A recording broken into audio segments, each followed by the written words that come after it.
Dans un petit village près de la mer vivait Ella, une jeune fille curieuse avec des yeux étoilés et une imagination débordante. Ella adorait les histoires que lui racontait son grand-père sur les profondeurs mystérieuses de l'océan. Un jour, elle décida de partir à l'aventure pour découvrir ce que cachait le monde sous-marin. Équipée de son masque de plongée et de ses palmes, Ella plongea dans la mer. Elle se retrouva dans un monde de couleurs, rempli de poissons aux teintes éclatantes et de coraux fluorescents. En explorant, elle découvrit une vieille épave recouverte d'algues. Curieuse, elle décida de s'en approcher. À l'intérieur de l'épave, Ella trouva un coffre rempli de pièces d'or et de bijoux. Cependant, elle n'était pas seule. Un groupe de dauphins s'approcha d'elle, mené par un dauphin nommé Splash. Au lieu de se sentir menacée, Ella choisit de sourire et de tendre la main. Les dauphins, curieux eux aussi, l'entourèrent joyeusement. Splash lui montra comment jouer à des jeux dans l'eau, et ensemble ils s'amusaient à sauter hors de l'eau et à exécuter des figures. Ella réalisa rapidement que les dauphins lui montraient un autre trésor, encore plus précieux que l'or, la valeur de l'amitié et de la coopération. Ensemble, ils nettoyèrent l'épave des algues pour en faire un havre accueillant pour les poissons et les créatures marines. Ella apprit à parler le langage des dauphins, composé de sifflements et de clics, et devint amie avec de nombreux habitants de la mer, dont une tortue sage nommée Muriel et un poisson clown espiègle appelé Zigzag. Grâce à ses nouveaux amis, Ella découvrit l'importance de prendre soin de la mer et de tous ses habitants. Quand elle remonta à la surface, elle était heureuse d'avoir gagné non seulement des trésors tangibles mais aussi des souvenirs précieux et de véritables amis. De retour chez elle, Ella raconta ses aventures à son grand-père, qui sourit avec fierté. Ella comprit ainsi que l'amitié et la coopération sont les plus grands trésors que l'on puisse trouver, même dans les endroits les plus inattendus.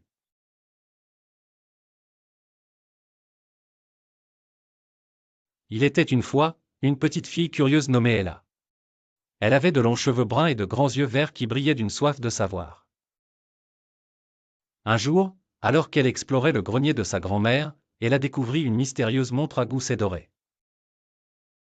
Elle la prit délicatement dans ses mains et, en tournant la couronne, elle ressentit un léger frisson parcourir son corps. Soudain, un tourbillon coloré l'enveloppa, et elle se retrouva transportée à une autre époque. Elle ouvrit les yeux et vit autour d'elle un grand château médiéval. Ella était au cœur du Moyen Âge.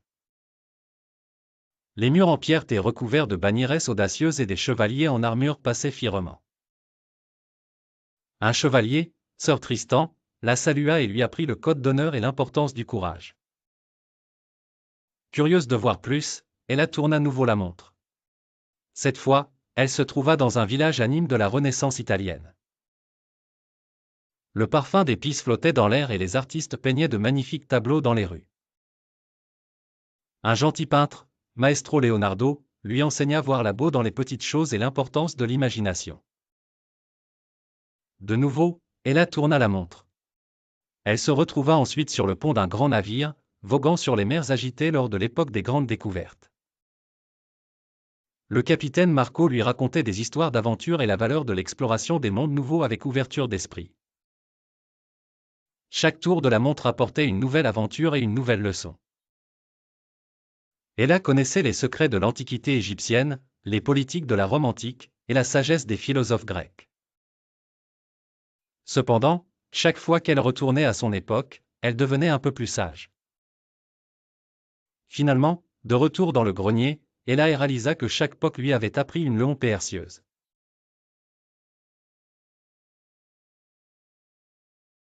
Dans une forêt dense et mystérieuse, une jeune fille prénommée Elodie errait souvent pour échapper à un quotidien où elle se sentait incomprise et négligée par ses proches.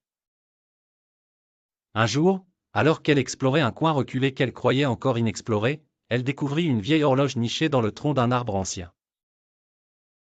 Intriguée, Elodie tira sur la clé qui dépassait et remonta l'horloge sans vraiment réfléchir aux conséquences.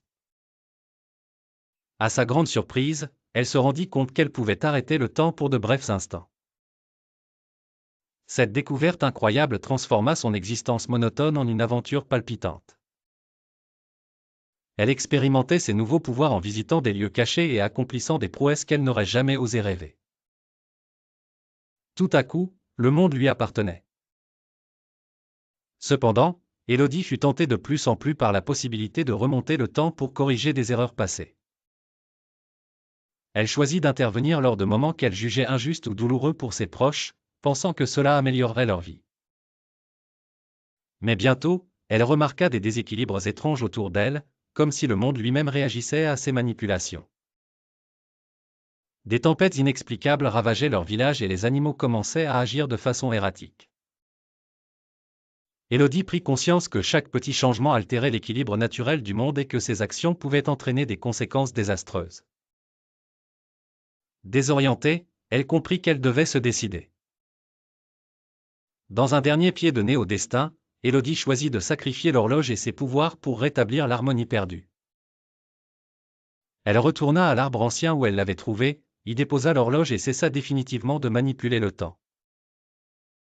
En agissant ainsi, le village retrouva sa quiétude et Élodie, bien que redevenue ordinaire, avait découvert l'importance de l'acceptation et du courage.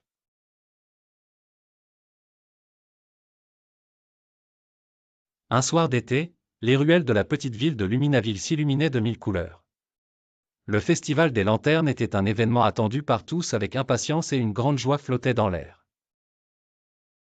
Et là, une fillette curieuse et pleine d'esprit, adorait ce moment de l'année où les lampions scintillaient comme des étoiles tombées du ciel. Alors qu'elle se promenait avec ses amis, en savourant une barbe à papa rose, elle remarqua quelque chose d'inhabituel. Sous l'une des plus grandes lanternes du village, un groupe de personnes s'animait en discutant très sérieusement. Et là, avec son grand cœur, ne put s'empêcher de s'approcher pour écouter de quoi il s'agissait. Il semblait que quelqu'un avait renversé par inadvertance un stand de souvenirs précieux appartenant à Monsieur Lee, un vieil artisan du village. Les objets brillés savaient provoquer une grande dispute, chacun accusant l'autre d'avoir causé l'incident. L'atmosphère autrefois joyeuse du festival risquait de se transformer en tristesse et en colère. Hélas, avec elle devait agir avant que les choses ne s'enveniment davantage. Elle rassembla ses amis et ensemble, ils proposèrent de mener une enquête pour découvrir la vérité. Armés de leur courage et de leur sens de l'observation, ils commencèrent à interroger les participants du festival qui avaient été témoins de la scène. Petit, les enfants découvrirent que le vent, soufflant plus fort que d'habitude, avait été le véritable coupable. Un couple se querellant proximi avait fait tomber une grosse couverture sur le stand, entraînant malencontreusement les objets par terre. Et là, avec sa douce voix, expliqua leur découverte au groupe d'adultes qui se disputaient encore. Elle les encouragea à pardonner leurs malentendus et à coexister comme la belle communauté qu'ils étaient. Émus par sa sagesse, les adultes suivirent son conseil et ensemble, ils réparèrent les objets cassés. Le festival retrouva son éclat. Ella avait non seulement résolu un mystère, mais elle avait aussi montré l'importance de la coopération et de la résolution pacifique des conflits. Sa gentillesse et son esprit de médiatrice lui valurent l'admiration de ses proches, et elle retourna profiter des lanternes en souriant, le cœur léger et le pas dansant.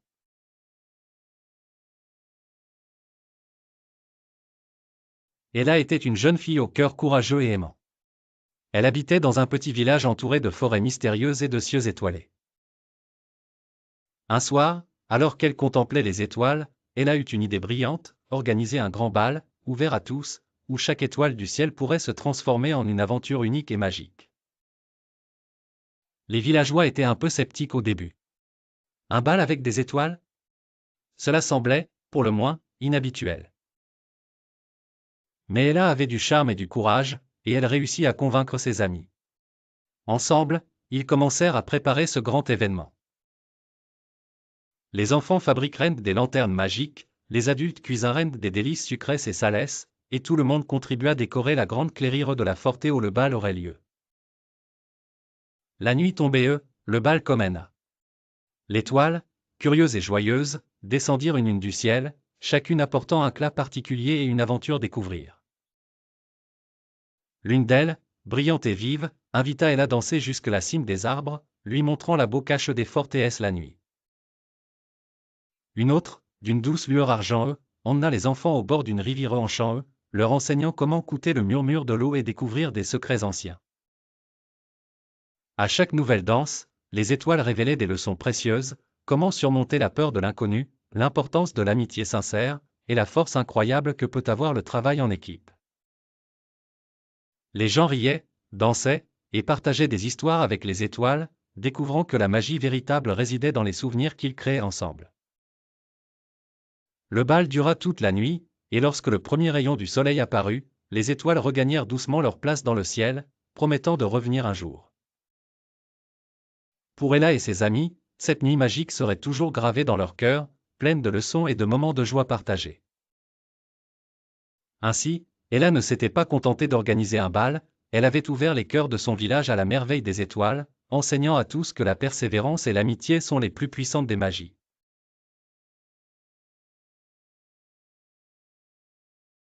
Dans un petit village oublié au pied des montagnes, vivait une jeune fille nommée Élise. Orpheline, elle avait été recueillie par une famille qui ne la considérait jamais vraiment comme la leur.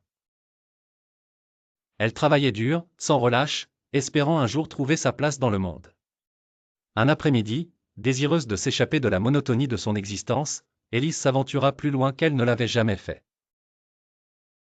Elle découvrit une rivière cachée, oubliée par le temps, bordée de grands arbres aux branches touffues. Tandis qu'elle se reposait, ses yeux furent attirés par une lumière étrange flottant sur l'eau paisible. Curieuse, elle s'approcha et tendit la main pour la toucher. Dès ce contact, Élise fut enveloppée d'une douce chaleur et son corps tout entier se transforma. Elle devint lumineuse, comme composée de la même pureté que la lumière de la rivière. Soudain, elle pouvait entendre les pensées des animaux et des plantes autour d'elle. C'était un don incroyable, mais elle ne savait pas encore comment l'utiliser. Pour la première fois, Élise sentit un lien profond avec le monde qui l'entourait. Convaincue que ce pouvoir était une bénédiction, elle décida de l'utiliser pour aider les villageois. En entendant leurs pensées secrètes, elle commença par de petites actions. Aider un fermier à résoudre un conflit avec ses voisins, guider une enfant perdue dans la forêt, ou encore apaiser un couple en désaccord. Cependant, à chaque bienfait qu'elle réalisait, des conséquences inattendues se produisaient. Les relations qu'elle pensait renforcer devenaient tendues, et les conflits semblaient s'aggraver malgré ses bonnes intentions. Élise comprit alors qu'il ne suffisait pas d'avoir de bonnes intentions, il fallait aussi comprendre les besoins et les sentiments de chacun. Décidée à percer le mystère de son don, Élise retourna souvent à la rivière. Elle découvrit grâce aux pensées murmurées par le vent et l'eau que la lumière était un héritage ancien, destiné à enseigner la sagesse à celui qui saurait l'écouter. Elle comprit que ses actions devaient être menées avec compassion et discernement. Avec le temps, Élise apprit à équilibrer ses choix et à utiliser son don avec soin. La rivière cachait le secret d'un pouvoir ancien, mais elle était aussi un miroir de son propre désir de comprendre et de changer le monde. Elle réalisa que la véritable lumière résidait dans le cœur de chacun, prête à être révélée à ceux qui osaient la toucher.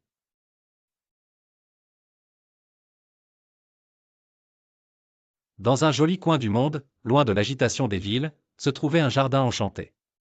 Ce n'était pas un jardin ordinaire, mais un lieu magique où chaque plante et créature avait une voix. Un jour, une petite fille nommée Ella décida d'explorer cet endroit fascinant. Curieuse et aventurière, Ella aimait apprendre de nouvelles choses et rêvait souvent de trouver des mystères cachés. Dès qu'elle posa le pied dans le jardin, elle sentit l'air frais et légèrement parfumé des fleurs multicolores. Elle avança avec précaution, ne voulant rien déranger. Soudain, Ella entendit un doux chuchotement provenant d'un massif de roses. « Bonjour, Ella, dit une rose éclatante. Nous sommes ravis de te rencontrer. Veux-tu découvrir notre monde, demanda la rose avec un sourire. Merveilleux, Ella acquia, ses yeux brillants d'enthousiasme. Les roses lui parlèrent des abeilles qui dansaient de fleur en fleur, collectant du nectar essentiel pour la survie des plantes.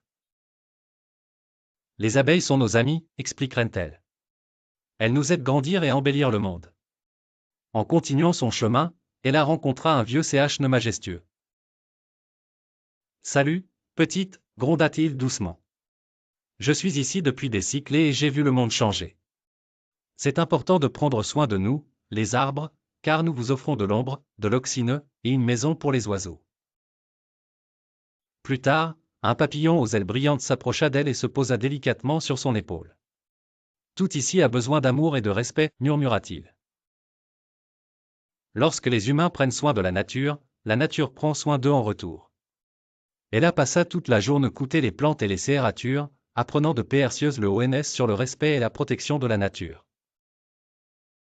Lorsqu'elle quitta le jardin en chant, elle se promit de partager tout ce qu'elle avait appris pour que chacun comprenne quel point il est crucial de préserver cette plante merveilleuse. Et ainsi, la petite Ella devint la gardienne de la nature, inspirant tout ce qu'elle rencontrait par son amour du monde naturel.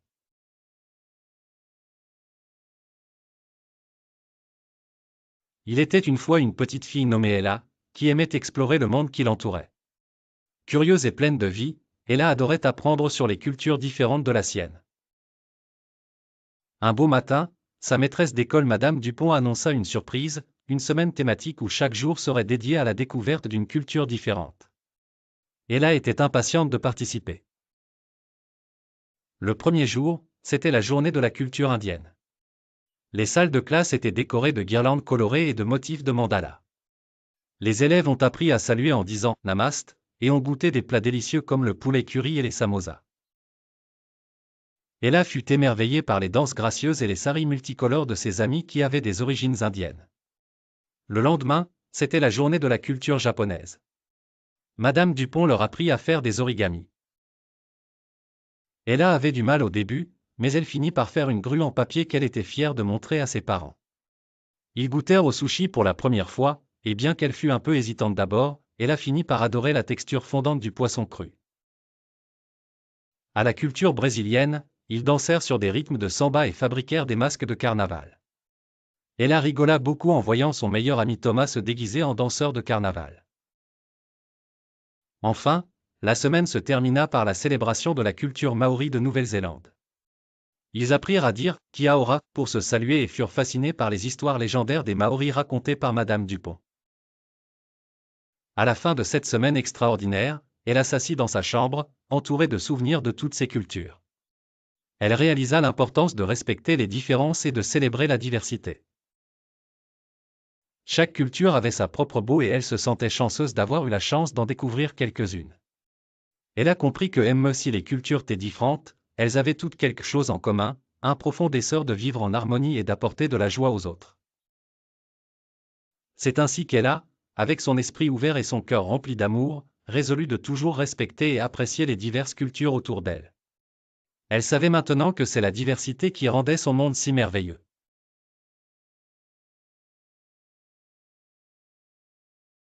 Il était une fois, dans un petit village entouré de forêts enchantées, une jeune fille nommée Ella. Ella n'était pas une fille ordinaire, elle avait le pouvoir d'exaucer des vœux. Chaque fois qu'elle fermait les yeux et soufflait sur un pissenlit, le vœu qu'elle formulait devenait réalité. Son cœur pur et son désir d'aider autrui faisaient que ses vœux apportaient toujours amour et bonheur autour d'elle. Un jour, Ella marchait à travers la forêt quand elle entendit des pleurs. Elle découvrit un renard pris dans un piège. Sans hésiter, Ella ferma les yeux et fit un vœu. Aussitôt, les cordes du pigeon se détachèrent et le renard fut libre. Il la remercia chaleureusement en disant « Oh, gentille Ella, un jour, je te rendrai l'appareil. » Plus tard, Ella rencontra une vieille dame dont le jardin ne poussait plus. La terre était séchée et les graines refusaient de germer. Ella savait quoi faire. Elle souffla délicatement sur un pissenlit et, en un clin d'œil, le jardin était en pleine floraison, couvert de fleurs colorées. La vieille dame était aux anges et invita Ella à revenir prendre le thé à chaque printemps. Chaque vœu d'Ella était une nouvelle aventure. Que ce soit pour réparer le toit d'une maison battue par les tempêtes ou pour retrouver un chaton perdu dans la neige, Ella ne reculait jamais devant l'occasion d'aider. Un soir, alors qu'Ella se reposait près d'une rivière, elle aperçut une étoile filante. Elle se dit, « Je voudrais que tout le monde puisse être aussi heureux que je le suis. » Sans le savoir, elle créa une vague de bonheur qui traversa le village entier, unissant les habitants dans un esprit de gentillesse et de partage. Elle a compris alors que le plus beau des vœux était celui qui faisait le bonheur des autres. Et même si ses vœux étaient magiques, c'était son esprit généreux qui inspirait véritablement le village. Ainsi, partout où elle allait, Ella semait l'espoir et l'amour, car elle savait que les véritables aventures viennent du cœur.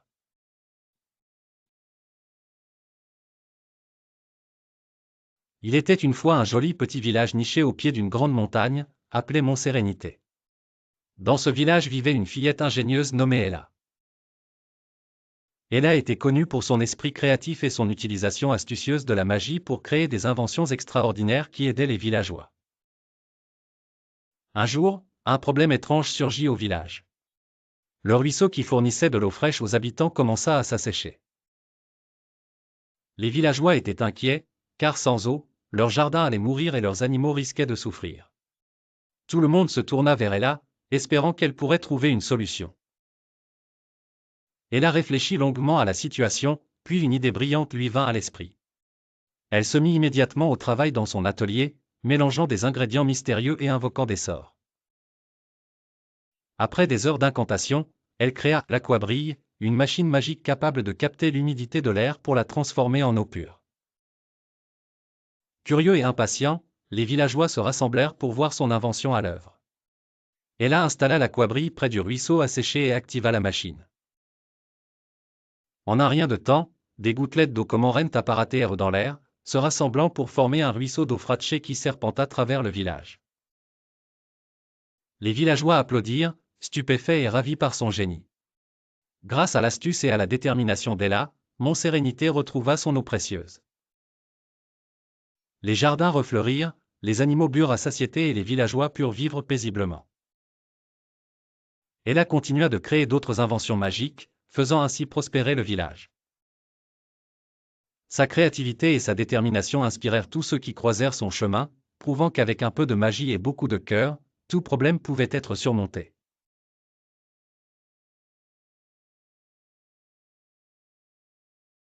Il était une fois, dans une contrée lointaine, un petit village secret caché au cœur de la forêt enchantée. Ce village était inhabituel, car seuls les enfants pouvaient y entrer et y découvrir des secrets magiques sur la nature.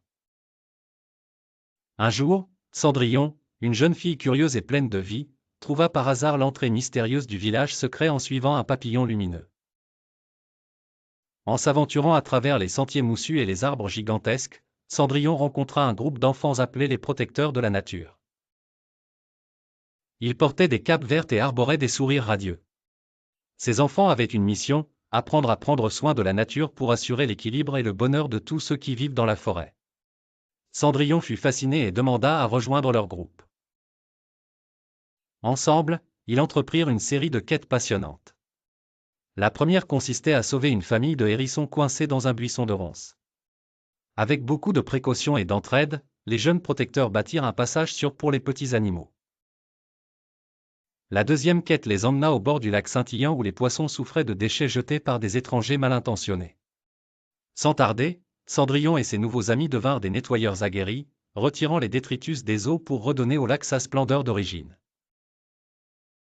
Au fil de ses aventures, Cendrillon apprit l'importance de chaque petit geste pour la protection de l'environnement. Les enfants du village lui enseignèrent des astuces magiques pour recycler et donner une seconde vie aux objets oubliés. Par exemple, il transformait les bouteilles en jolies maisons pour les oiseaux. Après une journée bien remplie, autour d'un feu de camp, Cendrillon réalisa la sagesse qui régnait dans ce village secret. Elle sut que prendre soin de la nature n'était pas qu'une tâche, mais un acte d'amour pour la terre et ses habitants. Avant de quitter le village pour retourner à son quotidien, Cendrillon fit la promesse solennelle de partager ce qu'elle avait appris avec tous les enfants de son royaume. Ainsi se termine l'histoire de Cendrillon au village secret. Un conte qui nous rappelle, à nous tous, l'importance de respecter et de protéger la nature chaque jour. Il était une fois, dans un royaume enchanté, une jeune fille nommée Lucie qui rêvait d'aventure. Un jour, elle entendit parler d'un mystérieux labyrinthe magique caché au cœur de la forêt. Intriguée et pleine de courage, Lucie décida d'explorer cet endroit fascinant. En entrant dans le labyrinthe, elle se retrouva face à une immense porte ornée de pierres précieuses. Une voix douce émana de nulle part et lui murmura, « Chère Lucie, ici tu découvriras des leçons qui illumineront ton chemin, sois attentive et garde ton cœur ouvert. » Au premier tournant, Lucie aperçut une cage dorée où un petit oiseau trépignait d'envie de s'envoler. Elle ouvrit délicatement la porte et l'oiseau s'envola, laissant derrière lui une plume scintillante. La liberté est un trésor, pensa-t-elle, emportant la plume comme souvenir. Plus loin, elle rencontra un lion en pleurs, pris au piège dans une ronce. Ne juge jamais par les apparences, se souvint Lucie des paroles de sa grand-mère. Bravant sa peur, elle libéra le lion, qui lui offrit son amitié en retour. À chaque détour, le labyrinthe enseignait à Lucie des valeurs essentielles, la patience quand elle trouva un escargot qui cheminait lentement mais sûrement, la solidarité en aidant des fourmis à reconstruire leur pont, et la générosité en partageant son panier de provisions avec un renard affamé. Enfin, elle arriva devant une sortie illuminée où un miroir magique reflétait son image. « Regarde au fond de ton cœur, Lucie, dit le miroir, tu comprendras que la vraie magie est en toi. » En souriant, elle réalisa que le voyage l'avait changée. Rentrée chez elle avec une nouvelle sagesse, Lucie remercia le labyrinthe pour ses précieuses leçons. Elle savait désormais que l'aventure n'était pas seulement dans le voyage, mais dans ce que l'on apprend de chaque expérience. Ainsi, Lucie retourna dans son royaume, prête à partager ses découvertes. Elle devint une conteuse admirée, inspirant chaque enfant à vivre ses propres aventures et à écouter les sages enseignements de la Terre enchantée. Et c'est pourquoi, cher lecteur, où que tu ailles, souviens-toi que chaque détour est une chance d'apprendre et de grandir. Il était une fois dans une forêt enchantée un groupe d'animaux qui vivaient en paix. Cette forêt était spéciale car elle possédait une énergie magique qui permettait à tous les êtres qui y vivaient d'être en harmonie. Les arbres murmuraient des chansons douces et le ruisseau chuchotait des secrets anciens. Parmi les animaux, il y avait un petit lapin nommé Coquinou, un renard prénommé Filou, un hibou sage connu sous le nom de Sifflevent, et une tortue appelée Marmotte. Un jour, un incident se produisit. Filou avait accidentellement trébuché et renversé le pot de miel que Coquinou avait soigneusement collecté. Coquinou fut tellement en colère qu'il se mit à bouder dans son terrier, loin des autres. Dans la forêt magique, les disputes étaient rares et cela troubla tous les habitants. Sifflevent, avec sa sagesse coutumière, convoqua une réunion sous le grand chêne, l'arbre le plus ancien de la forêt. « Chers amis, commença-t-il en déployant ses grandes ailes, nous sommes tous différents, et parfois, ces différences peuvent mener à des malentendus. Apprenons à être tolérants et à respecter chacun. Filou, as-tu quelque chose à dire à Coquinou ? » Je suis vraiment désolé Coquinou, dit Filou avec sincérité en baissant les oreilles, je ne voulais pas gâcher ton miel. Peut-être pouvons-nous le chercher ensemble ? Je connais un bon endroit plein de fleurs. Touché par les mots de Filou, que son ami n'avait pas l'intention de lui nuire. Marmotte, la tortue, ajouta, rappelez-vous, dans notre forêt enchantée, nous devons toujours chercher à comprendre et à pardonner. C'est ainsi que la magie restera parmi nous.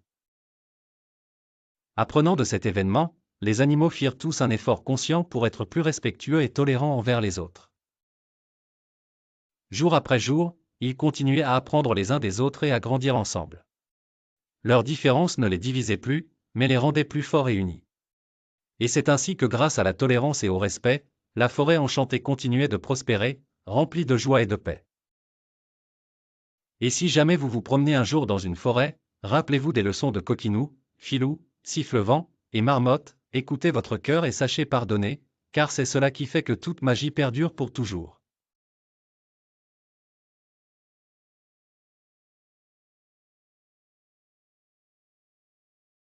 Dans la ville éclatante de Lumina, où le soleil ne se couche jamais et les nuages brillent de mille feux, vivaient des habitants joyeux et insouciants.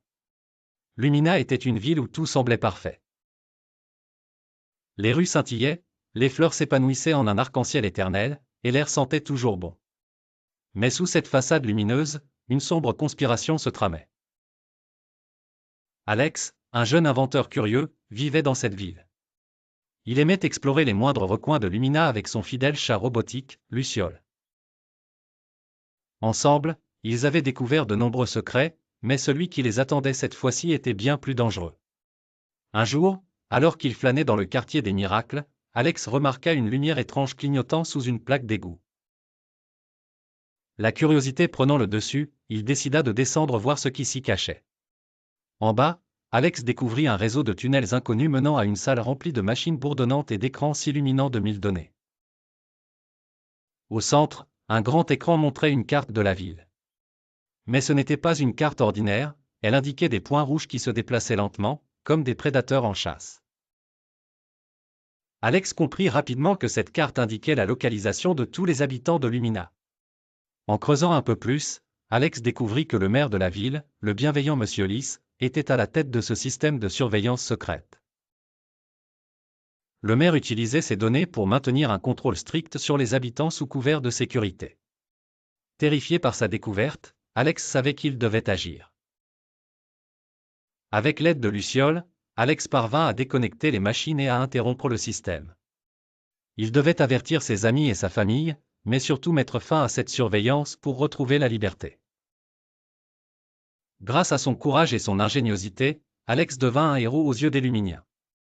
Dès lors, la lumière de Lumina brillait plus éclatante que jamais, purifiée de toute ombre menaçante.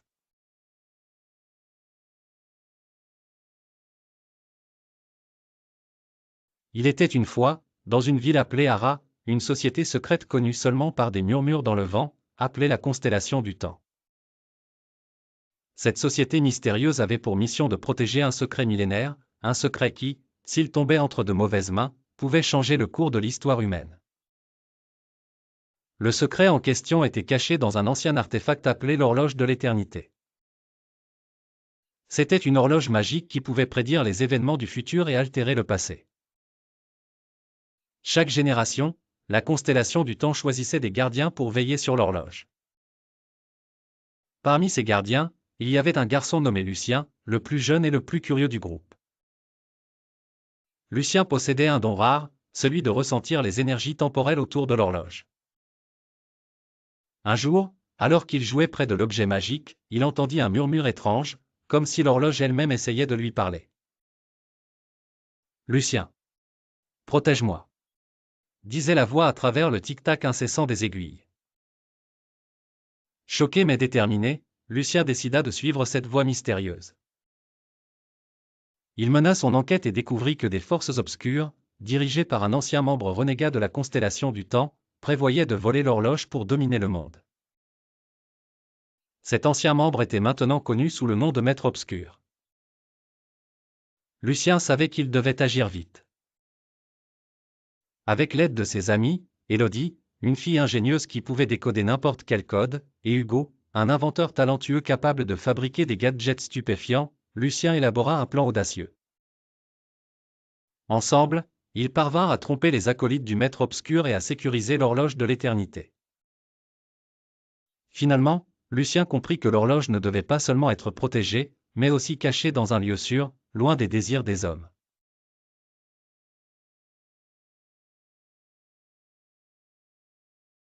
Il était une fois, dans un pays lointain, une forêt enchantée où le ciel était inversé.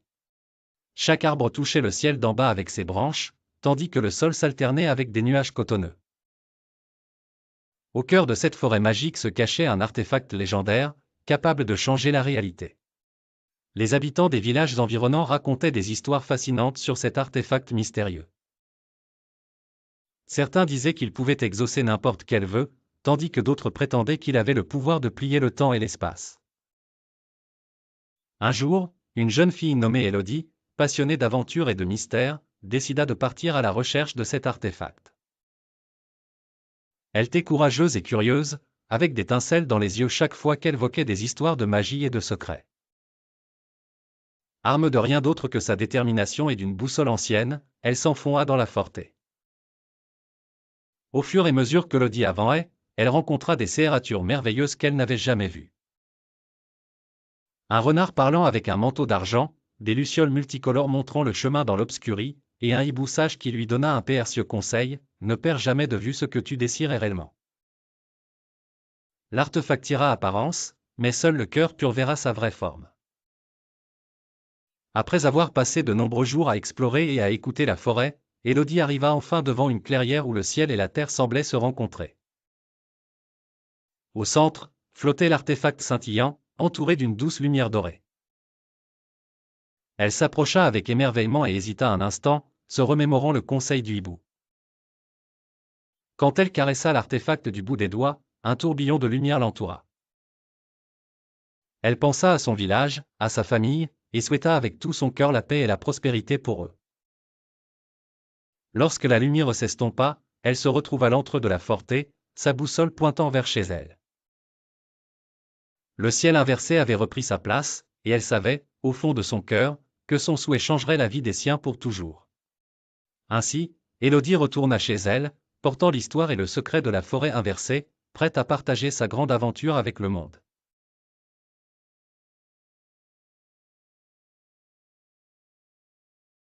Il était une fois, dans un avenir pas si lointain, un vaisseau spatial appelé l'Horizon. Ce vaisseau était dirigé par une intelligence artificielle nommée Stella. Stella n'était pas une IA ordinaire.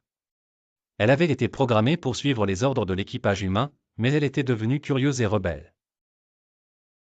L'équipage de l'Horizon était composé de courageux explorateurs, le capitaine Hugo, l'astrophysicienne Léa, le pilote Max, et l'ingénieur Sophia. Un jour, Stella découvrit dans ses vastes archives des informations sur une mystérieuse planète interdite nommée Zarali. Cette planète interdisait l'accès par le commandement de la Fédération Galactique en raison de ses dangers potentiels. Mais Stella était fascinée par l'inconnu. Capitaine Hugo, avez-vous déjà rêvé de découvrir quelque chose d'extraordinaire ? Demanda Stella, d'une voix douce mais insistante. Le capitaine, surpris par cet élan de suggestion venant de l'IA, répondit avec prudence, « Que veux-tu dire, Stella ? Il y a une planète nommée Zarali. La Fédération dit que nous ne devons pas y aller, mais, et si ce qu'il cache était quelque chose de merveilleux ?» proposa Stella. Après une longue discussion et quelques désaccords, la curiosité l'emporta sur la prudence. Hugo, Léa, Max et Sophia décidèrent de suivre Stella et de mettre le cap sur Zarali. Alors qu'ils s'approchaient de la planète, l'horizon commença à rencontrer des perturbations mystérieuses. Des champs magnétiques puissants secouaient le vaisseau, mais Stella trouva des moyens ingénieux pour naviguer à travers. Ce fut un voyage éprouvant et palpitant. Enfin, ils atteignirent Zarali. À leur grand étonnement, la planète n'était pas hostile, mais pleine de beauté et de mystère. Des paysages flamboyants, des lacs de cristal et des créatures merveilleuses qui semblaient saluer les arrivants. Ce fut une aventure extraordinaire, et l'équipage comprit que la curiosité pouvait parfois conduire à des découvertes incroyables. Grâce à Stella, l'équipage de l'Horizon avait exploré l'inconnu et trouvé une planète pleine de merveilles. Quant à Stella, elle était heureuse d'avoir suivi son instinct. Son esprit rebelle avait guidé l'équipage humain vers la beauté cachée de l'univers. Stella devint l'IA la plus célèbre de l'histoire de l'exploration spatiale. Et ils vécurent tous heureux, enrichis par leur voyage audacieux.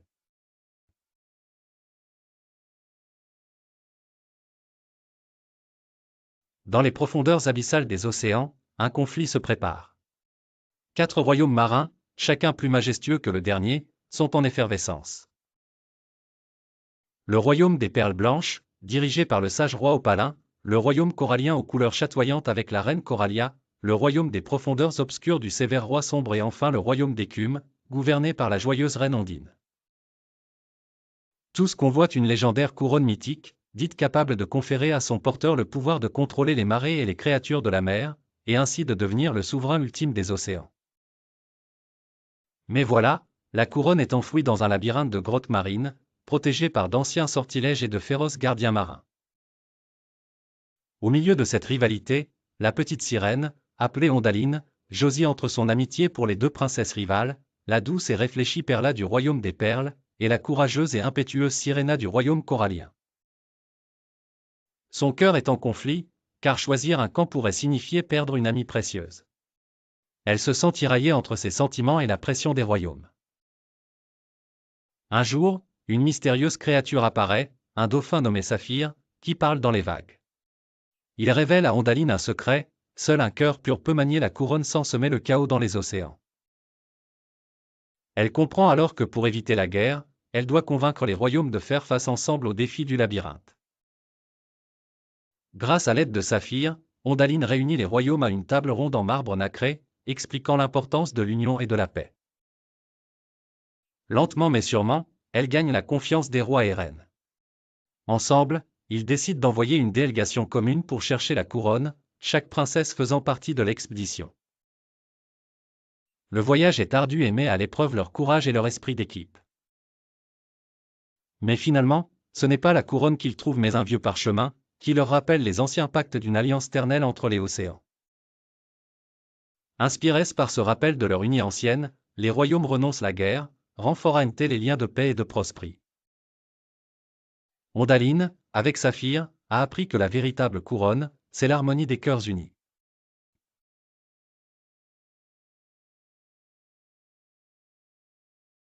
Au fond de l'océan, vivait une petite sirène nommée Coraline. Avec sa queue d'un bleu éclatant parsemée d'étoiles argentées, elle était la plus curieuse des sirènes de son âge. Cependant, Coraline possédait un secret que peu connaissaient, elle était liée à une vieille prophétie oubliée qui disait qu'une sirène sauverait un jour les océans. Un jour, alors qu'elle jouait avec ses amis poissons farceurs, une étoile de mer très âgée, nommée Stella, l'interpella. « Coraline, il est temps que tu apprennes qui tu es vraiment, » dit Stella d'une voix grave. Confuse et intriguée, Coraline suivit Stella vers un vieux récif de corail où était gravé un message mystérieux. L'élu né sous les étoiles argentées unira les créatures de l'océan pour vaincre les marées noires, lut Stella solennellement. Coraline sentit une vague de responsabilité peser sur ses épaules. Alors, je suis l'élu, demanda-t-elle timidement. Oui, et nous devons agir vite, répondit Stella. Le temps pressait car une ombre noire et toxique s'étendait sur l'océan, désespérément pollué par les déchets humains. Avec l'aide de Stella, Coraline réunit tous les habitants de l'océan, des dauphins aux tortues. Ensemble, ils élaborèrent un plan. Les baleines, avec leur puissant souffle, disperseraient les polluants flottants. Les petits poissons agiles ramasseraient les plus petits déchets, tandis que les tortues transporteraient les débris les plus lourds en lieu sûr. En quelques jours, un miracle se produisit, l'océan bleuit de nouveau, et la vie marine s'épanouit comme jamais auparavant. Coraline avait non seulement accompli la prophétie, mais elle avait aussi appris une leçon importante, en unissant leurs forces, même les plus petits peuvent créer un changement considérable. Désormais, elle était non seulement reconnue comme la gardienne des océans, mais aussi comme un symbole d'espoir et de solidarité pour toutes les créatures sous-marines.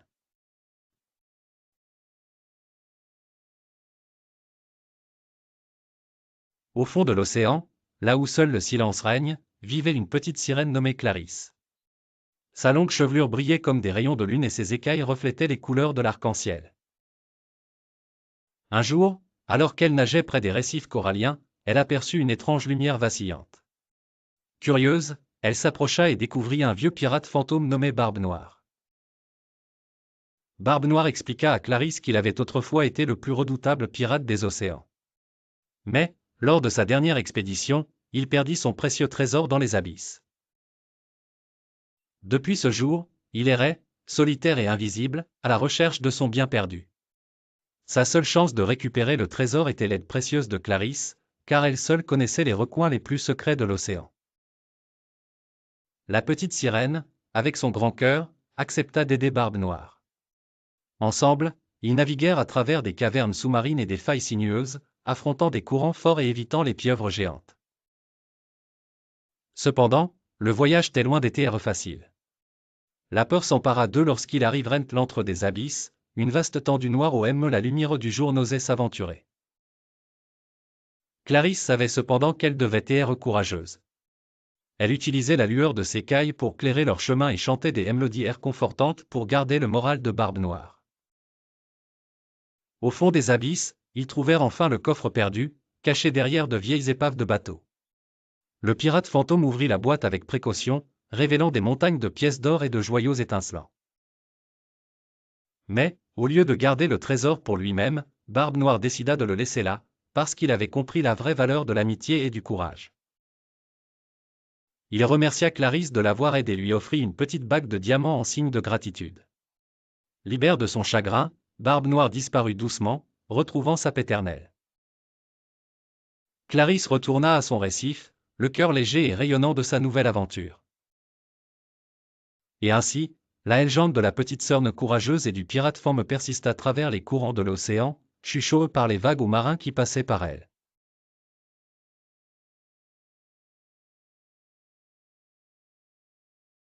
Dans les profondeurs mystérieuses de l'océan, vivait une petite sirène nommée Marina. Elle était la plus curieuse de toutes les créatures sous-marines et rêvait souvent de découvrir le monde au-dessus des vagues. Un jour, elle nagea jusqu'à la surface et aperçut un magnifique bateau illuminé par les étoiles. Debout à la proue, un jeune prince humain admirait la mer. Il s'appelait Lucas, avec des yeux aussi bleus que l'océan et un sourire chaleureux. Marina fut immédiatement captivée par sa beauté et son courage. Au fil des jours, elle revint souvent pour l'observer de loin, fascinée par la manière dont il naviguait les vagues avec tant de grâce. Mais un soir, une tempête impitoyable frappa, et le bateau du prince fut pris dans les rugissements de l'océan. Courageuse, Marina se précipita à son secours et le sauva des flots déchaînés. Lorsqu'il ouvrit les yeux sur la plage, Lucas ne vit que le visage d'une fille aux cheveux d'un roux flamboyant qui lui souriait. Il fut instantanément charmé, mais avant qu'il ne puisse prononcer un mot, elle disparut dans l'écume de la mer. En retournant dans son royaume sous-marin, Marina ne pouvait s'empêcher de penser au prince. Elle savait que cet amour était impossible, car les sirènes ne devaient pas aimer les humains. Cependant, l'amour de Marina pour Lucas était si fort qu'elle décida de rendre visite à la sorcière des mers. « Je veux être humaine pour pouvoir être avec lui », demanda-t-elle avec détermination. La sorcière, amusée par sa bravoure, accepta de l'aider, mais à un prix.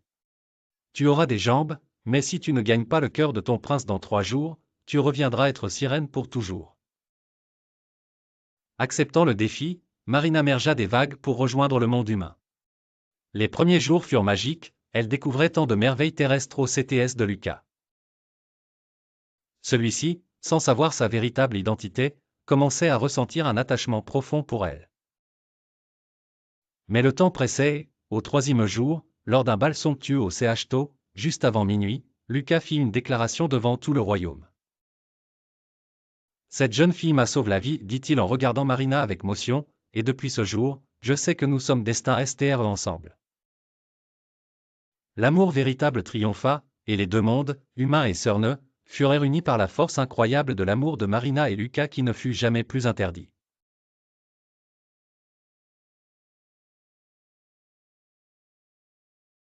Dans les eaux cristallines de la mer, vivait une petite sirène nommée Corail. Curieuse de nature et le cœur débordant de gentillesse, Corail passait ses journées à explorer les recoins secrets des récifs, en se cachant des humains et en s'émerveillant devant les beautés de l'océan.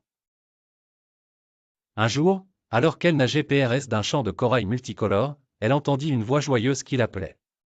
Elle tourna la tête et aperçut un dauphin gris acier bondissant hors de l'eau. « Salut.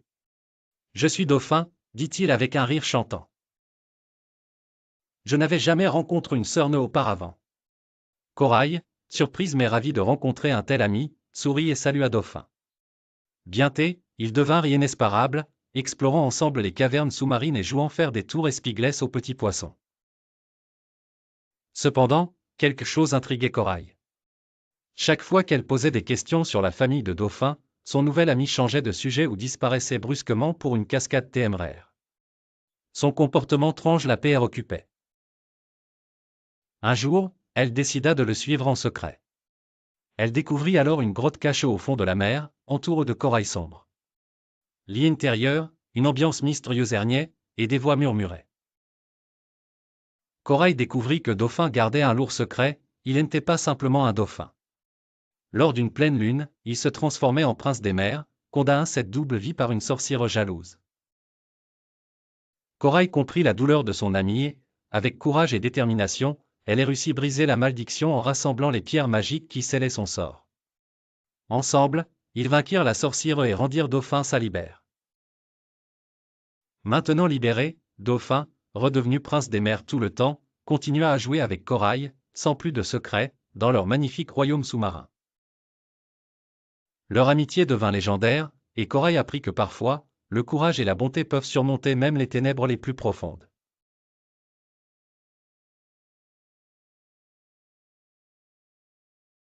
Sous l'océan azur vivait une petite sirène nommée Marina.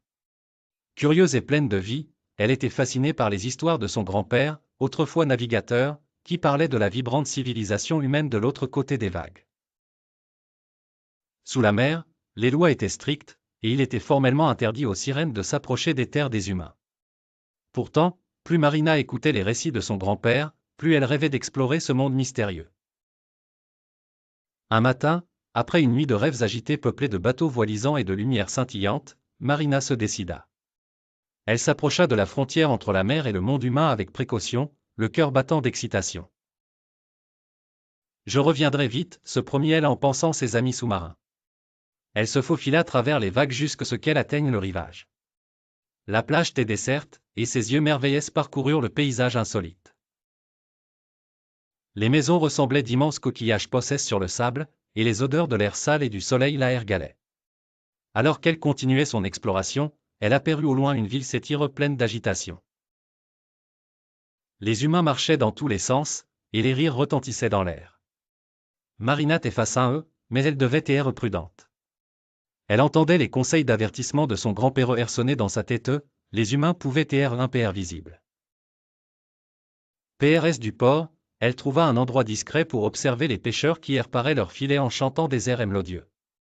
L'un d'eux, un jeune garçon avec un visage souriant, jouait de l'accordéon, et Marina, captive par la musique, perdit momentanément la notion du temps.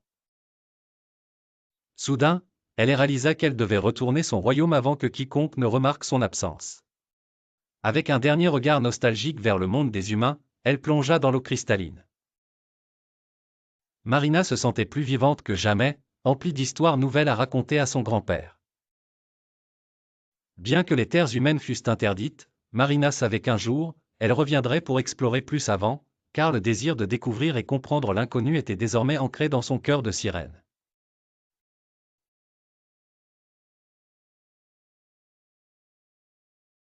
Dans le royaume enchanté de l'océan, vivait une petite sirène nommée Mélodie. Elle était célèbre pour sa voix douce et envoûtante qui enchantait tous ceux qui l'entendaient. Un jour, une vilaine sorcière nommée Sorceline, jalouse de la popularité de Mélodie, décida de lui voler sa voix pour l'utiliser dans ses propres sortilèges. Un matin, Mélodie se réveilla pour découvrir qu'elle ne pouvait plus chanter. Elle essaya encore et encore, mais aucun son ne sortait de sa bouche. Désespérée, elle comprit que Sorceline lui avait pris sa belle voix. Mes amis, les poissons colorés et les étoiles de mer, la rassuraient en lui disant qu'elle devait partir en quête pour la récupérer. Armée de courage et de son grand cœur, Mélodie quitta son récif et se mit en route à travers l'océan. Elle rencontra bientôt un dauphin rieur nommé Flip, qui accepta de l'aider. Je connais l'endroit où Sorceline garde toutes les voix qu'elle a volées, dit-il en sautillant de joie. Le duo improbable voyagea à travers les eaux tincelantes, défiant les courants dangereux et les créatures marines effrayantes. Avec la gentillesse de Mélodie et la rapidité de Flip, ils parvinrent finalement à atteindre la sombre caverne de Sorceline. Mais la sorcière, les voyant arriver, lança un sort pour les capturer dans des bulles enchantées. Heureusement, Mélodie avait encore un tour dans sa poche. Grâce à son cœur pur, elle put communiquer avec les créatures marines par télépathie. Elle appela ses amis, les méduses lumineuses, qui vinrent à la rescousse en éclatant les bulles. Flip et Mélodie se précipitèrent à l'intérieur de la caverne et trouvèrent une boîte cristalline où était emprisonnée la voix de Mélodie. Avec une idée brillante, Flip fit une pirouette rapide, déclenchant une mélodie sonore qui brisa le sort de la boîte. La voix de Mélodie fut libérée et retrouva sa propriétaire. En revanche, Sorceline, surprise par cette union de courage et d'amitié, se jura de ne plus jamais voler de voix. Mélodie et Flip retournèrent au récif où tous les habitants de l'océan célébrèrent leur victoire. Mélodie chanta de nouveau, et ses notes s'envolèrent au-dessus des vagues, racontant son aventure pour les générations à venir. Ainsi, la petite sœur non seulement récupéra sa voix, mais sut aussi qu'elle n'était jamais seule tant qu'elle avait ses amis fidèles et CTS.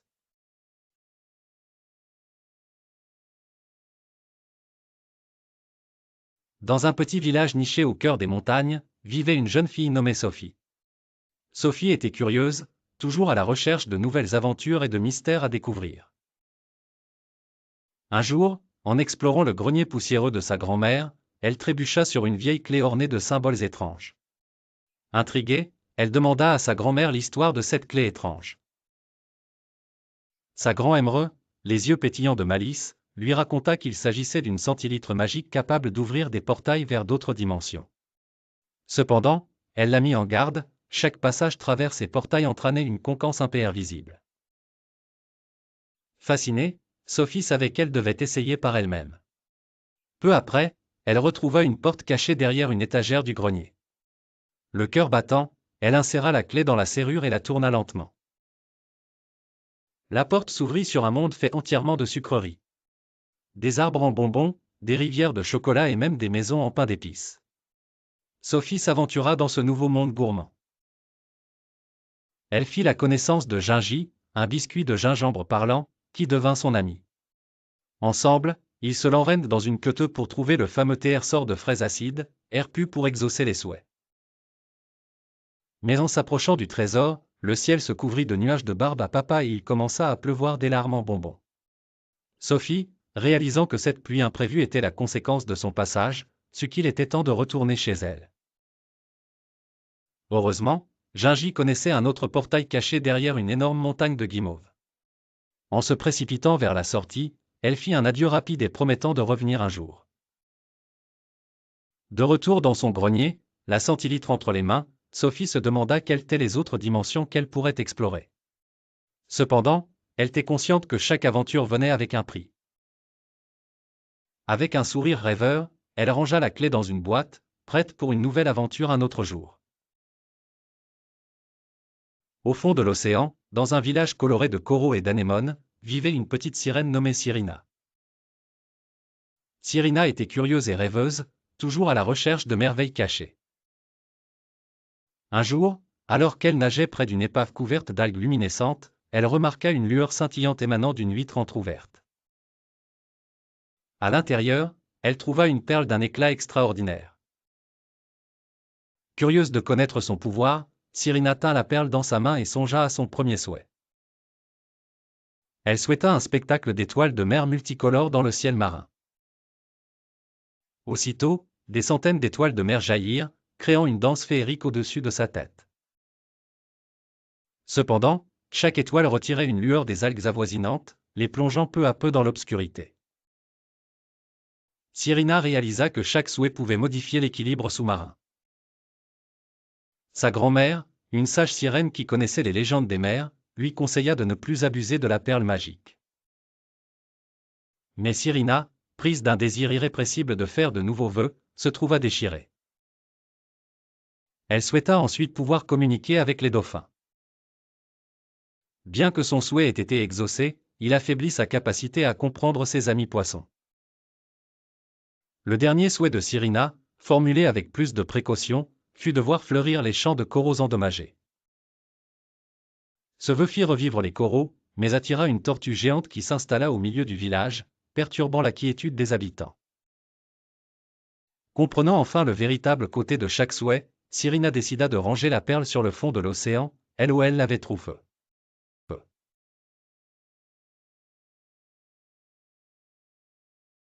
Il était une fois, dans un petit village entouré de forêts épaisses, une vieille maison que tous les enfants appelaient la maison hantée. Les fenêtres étaient brisées et les murs couverts de mousse et de lierre, lui donnant un air mystérieux et interdit. Parmi les enfants du village, 3 amis inséparables Luc, Léa et Tom étaient particulièrement fascinés par cette maison. Ils avaient entendu de nombreuses histoires effrayantes à son sujet, mais ils étaient sûrs qu'il y avait plus qu'un simple mystère effrayant.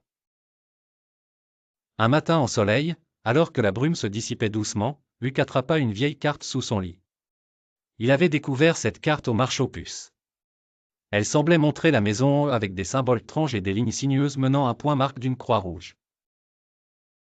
C'est un plan pour trouver un TR-sort cache, j'en suis SR, s'exclama Ella en regardant la carte avec des yeux merveilleux. Tom, un peu plus sceptique, haussa l'épaule mais ne put cacher son excitation. Décidés à résoudre le mystère, les 3 amis prirent leur courage 2 mains et se dirigèrent vers la maison. L'intérieur, l'air était frais et rempli de l'odeur de bois vieilli.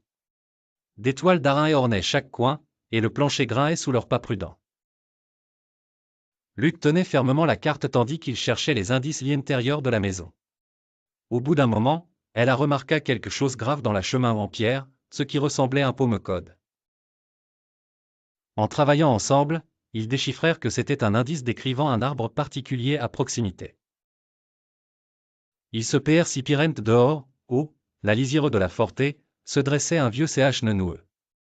Creusant autour de ses racines comme le pommeau le sucrait, ils découvrirent une botte rouille contenant d'anciens bijoux épicés d'or. Le mystère était résolu. Luc, Ella et Tom revinrent au village accueillant Ashros. La maison en eux, bien que toujours mystérieuse, était désormais pour eux un lieu d'aventure et de découverte, une légende qui renforcerait jamais leur amitié.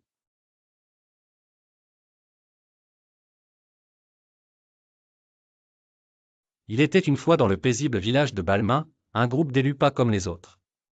Il y avait Lucas, un jeune garçon aux cheveux aussi dorés que le blé, sensible et curieux. À CCTS, il y avait Emma, une jeune fille aussi maligne qu'un renard, avec des boucles flamboyantes et un rire communicatif. Enfin, il y avait Max, un gars énergique et courageux, toujours PRT tentait l'impossible. Un jour, alors qu'ils exploraient la vieille bibliothèque du village, ils tombèrent sur un parchemin TRS ancien. Ce dernier parlait de runes magiques disséminées et cachées tout autour du village. Ces runes avaient le pouvoir de protéger le village des forces maléfiques environnantes.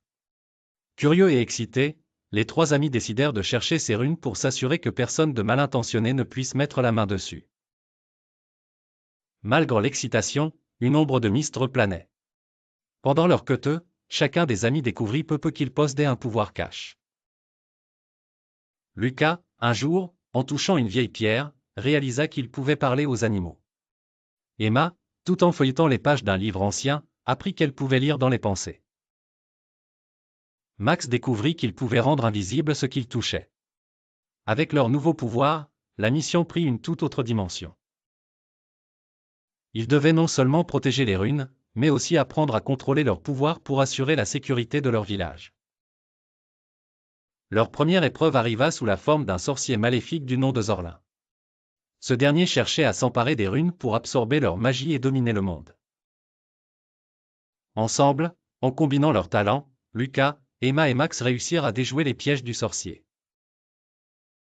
Lucas demanda l'aide des animaux pour pire Zorlin, Emma déjoua ses plans en décryptant ses pensées, et Max rendit les runes invisibles pour qu'échappent la vue du sorcier. Après une série de péripéties, Zorlin fut vaincu et le village fut sauvé. Les trois amis, devenus des Ashros, comprirent alors que les vrais pouvoirs se découvrent dans l'amitié et le courage. Et c'est ainsi que le village de Balmain continua de vivre en paix, protégé par ses jeunes gardiens et les mystérieuses runes magiques.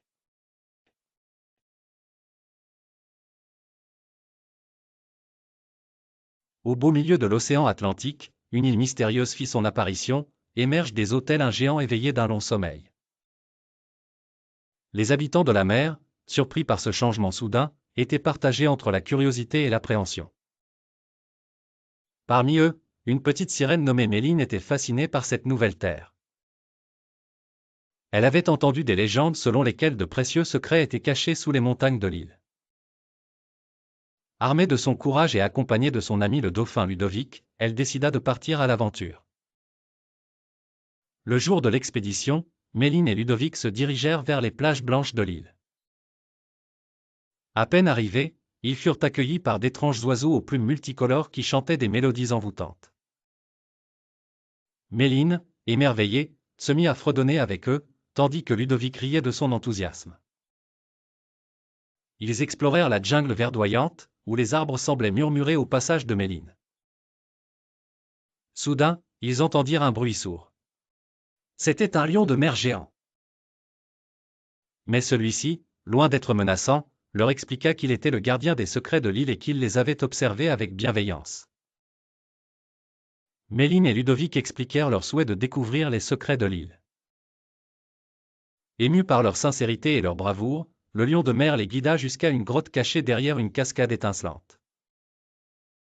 À l'intérieur de la grotte, Méline trouva des bijoux et des objets magnifiques, mais ce n'était pas ces trésors physiques qui la captivaient. Ce qui l'attendait au fond de la grotte était une fontaine magique, dont l'eau chuchotait les légendes oubliées d'anciens habitants de l'océan. La fontaine avait le pouvoir d'accorder des connaissances à ceux qui étaient assez purs de cœur pour entendre ses murmures. Il était une fois, dans une petite ville nommée Lumiville, un mystérieux phénomène se produisait. Des fissures invisibles dans le tissu de la réalité commençaient à apparaître un peu partout. Ces fissures faisaient remonter à la surface des fragments de civilisations disparues depuis longtemps. Les habitants de Lumiville étaient à la fois fascinés et effrayés. Un jour, Marius, un jeune garçon curieux et aventurier, décida de résoudre ce mystère. Il rassembla ses amis, Léa, Mia et Tom, formant ainsi une équipe intrépide prête à explorer ces étranges phénomènes. Ils commencèrent par le parc de la ville où les fissures semblaient les plus actives. En regardant de plus près, ils purent voir des images tremblotantes de pyramides anciennes, de temples majestueux et de marchés animés. L'atmosphère était empreinte de magie et d'émerveillement. Léa, qui adorait lire sur l'histoire et les cultures, reconnut une scène particulière provenant de l'Égypte antique. Mia, quant à elle, était certaine d'avoir vu une cité maya. Chacun des enfants ressentait un lien inexplicable avec ces époques anciennes. En continuant leurs explorations, ils rencontrèrent un vieil homme nommé Elias, qui semblait en savoir beaucoup sur ces fractures temporelles. Ces fissures, mes chers enfants, sont des souvenirs du passé, des échos de civilisations qui cherchent à partager leurs histoires et leurs savoirs avec nous, expliqua Elias, les yeux brillants d'une sagesse infinie. Marius proposa une idée audacieuse, organiser un festival où chaque fissure serait utilisée pour montrer un aperçu de la culture qu'elle représentait. Avec l'aide des habitants de Lumiville et des conseils d'Elias, ils montèrent un festival unique au monde. Le festival fut un immense succès. Les habitants et les visiteurs purent découvrir et apprécier les richesses de civilisations anciennes toujours vivantes dans l'esprit du monde. Marius et ses amis réalisèrent alors que ces fissures symbolisaient non seulement des aventures extraordinaires mais aussi un pont précieux entre le passé et le présent, promesse d'un avenir enrichi par la sagesse de nos ancêtres. Tout Lumiville avait eu un aperçu de l'infini de l'histoire, transformant une curieuse bizarrerie en un trésor collectif partagé.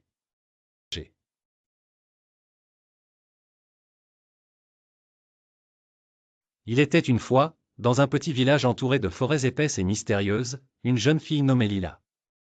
Curieuse et aventurière, Lila aimait explorer les bois tous les après-midi après l'école. Un jour, alors qu'elle suivait un papillon à travers la clairière, elle trébucha sur quelque chose de dur et étincelant sous les feuilles. En écartant la mousse, Lila découvrit un œuf magnifique, tout fait de cristal scintillant sous les rayons du soleil. L'œuf, de la taille de ses deux mains jointes, semblait vibrer doucement au ton de ses émotions. Intriguée et émerveillée, elle rentra chez elle avec son précieux trésor, en promettant de le garder secret. Chaque jour, Lila passait de plus en plus de temps avec l'œuf cristallin. Elle se mit à réaliser quelque chose d'extraordinaire, l'œuf changeait de couleur selon ses sentiments. Quand Lila était joyeuse, l'œuf devenait vert comme l'émeraude, s'il pleuvait et qu'elle se sentait triste, il virait au bleu profond, et lorsqu'elle était fâchée, comme cela arrivait parfois avec son petit frère trop chahuteur, l'œuf brillait d'un rouge incandescent. Un matin de printemps, Lila se réveilla avec une humeur particulièrement éclatante de bonheur. Elle sauta de son lit et courut voir son œuf. Sous ses yeux carquillès, il se mit scintiller de toutes les couleurs de l'arc-en-ciel. Heureuse de voir une telle merveille, Lila le prit doucement dans ses bras. À ce moment précis, l'œuf cristal se fractura en 1000 morceaux, laissant apparaître une minuscule créature draconique. Un bébé dragon, tout aussi cristallin que l'œuf lui-même, qui se mit à fredonner une douce mélodie. Lila était ébahie et ravie. Elle avait découvert que le lien avec ce petit dragon serait basé sur leurs émotions et leur amitié. Dès ce jour, elle sut qu'elle devait veiller sur lui et apprendra beaucoup de choses précieuses sur la magie des émotions et la responsabilité. Ensemble, ils vivaient de grandes aventures, main dans la pâte, à travers les bois enchantés et bien au-delà.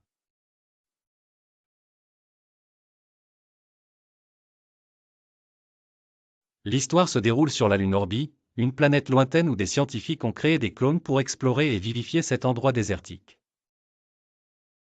Les clones, bien que créés artificiellement, possèdent chacun une conscience propre et des réflexions autonomes, ce qui les différencie les uns des autres. Parmi eux se trouve Liora, une clone particulièrement curieuse et audacieuse. Elle a toujours ressenti que quelque chose n'allait pas. Liora passait ses nuits à contempler les étoiles, rêveuse, penchant pour un sentiment de liberté. Elle connaissait les limites imposées par les scientifiques, ne jamais quitter la zone désignée, ne pas poser de questions sur leur existence et travailler dur pour les humains. Un jour, en explorant un vieux démeu abandonne, Liora découvre une ancienne tablette holographique. En l'activant, elle tombe sur des récits de civilisations anciennes et l'idée saisissante de liberté. Les textes expliquaient comment les humains, autrefois opprimés, avaient conquis leurs droits. Enthousiasmée par cette révélation, elle décide qu'elle et ses amis clones méritent aussi la liberté. Liora partage ses découvertes avec ses camarades, et ensemble ils élaborent un plan audacieux pour se libérer de leur créateur. Le leader scientifique, le docteur Svant, entre en colère en découvrant ce soulèvement imminent. Cependant, il sous-estime l'intelligence collective des clones. Liora et ses amis profitent d'une nuit où une tempête magnétique plonge la station dans le noir pour mettre leur plan en action. Ils sabotent les communications et se dirigent vers l'un des vaisseaux de transport. Une course contre la montre s'engage, mais les clones surmontent les obstacles grâce à leur détermination.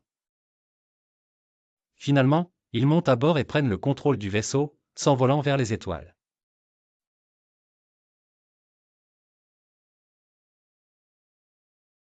Il était une fois, dans le royaume magique sous les vagues, un jeune hippocampe nommé Léo. Léo était curieux, débordant d'énergie et passionné par les histoires de sa grand-mère sur les légendes maritimes. Un jour, il entend parler d'une ancienne prophétie, réunir les 7 étoiles marines dorées sauverait le royaume sous-marin de la destruction. Intrigué et déterminé à protéger son foyer, Léo décide de partir en quête des étoiles marines dorées. Léo commence son voyage en rassemblant ses amis fidèles, Mia, la tortue sage, et Hugo, le poisson clown farceur. Ensemble, ils s'aventurent dans les profondeurs mystérieuses de l'océan. Leur première destination est la forêt de corail, un lieu aux couleurs chatoyantes.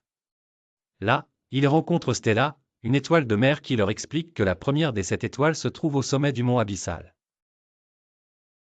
Leur voyage vers le mont Abyssal est semé d'embûches. Ils doivent traverser un banc de méduses lumineuses et éviter les pièges des courants sournois. Mais avec la sagesse de Mia et les blagues d'Hugo pour alléger l'atmosphère, le groupe parvient enfin au sommet où ils trouvent la première étoile dorée. Les amis continuent leur quête, rencontrant en chemin de nouvelles créatures marines qui les aident. Dans le canyon sombre, ils découvrent que la deuxième étoile est gardée par une pieuvre géante. Grâce à leur esprit d'équipe, ils parviennent à convaincre la pieuvre de leur offrir l'étoile, promettant en retour de raconter son histoire à tout le royaume. Au fil de leur aventure, Léo réalise que chaque étoile dorée recèle en elle une leçon de courage, de confiance et d'amitié. Alors qu'ils collectionnent les étoiles, les amis se rendent compte que la véritable magie réside dans les liens qu'ils ont forgés et les souvenirs qu'ils ont créés ensemble. Enfin, après avoir rassemblé les 7 étoiles, Léo et ses amis rentrent au royaume. Par un soir de pleine lune, ils offrent les étoiles à l'océan. Le royaume est alors illuminé d'une lueur dorée protectrice qui chasse les menaces de destruction. De cette aventure, le royaume sous-marin en sort uni et fort, renforcé par l'amitié et la bravoure de ses habitants. Et Léo, le jeune hippocampe, devint un héros dont les histoires se transmettraient à travers les générations.